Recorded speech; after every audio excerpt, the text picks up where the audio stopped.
Hi అండి. మనం ఒకటి తలిస్తే దైవం ఒకటి తెలుస్తుందంటారు కదా! అలాగే జరిగింది.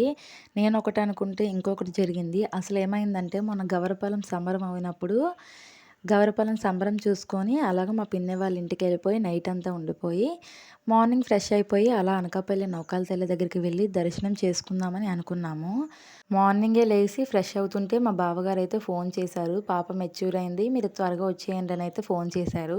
ఇంక టెంపుల్‌కైతే వెళ్ళకూడదు కదా! అందుకే టెంపుల్‌కైతే వెళ్ళలేదు. అందుకే అంటున్నాను.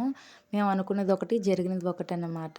మీలో ఎంతమంది ఆ నౌకల తల్లిని దర్శించుకున్నారో కామెంట్ చేయండి. మేమైతే రీసెంట్‌గానే వెళ్ళాము. అక్కడికెళ్ళి కోడిని కోసుకొని, తల్లిని దర్శించుకొని, అక్కడే భోజనాలైతే చేసి వచ్చామనమాట. అది మా అమ్మ వాళ్ళ మొక్కు. నాకు తెలిసి అనకాపల్లి నూకాల తల్లిని దర్శించుకోలేని వాళ్ళే ఉండరనుకుంటున్నాను. ఉంటే కామెంట్ చేయండి తప్పకుండా. ఈ సండే అయినా ఆ అమ్మవారిని దర్శించుకొని కళ్ళారా చూడాలి అనుకుంటున్నాను. మరి అమ్మ పిలుస్తుందో లేదో. Bye bye.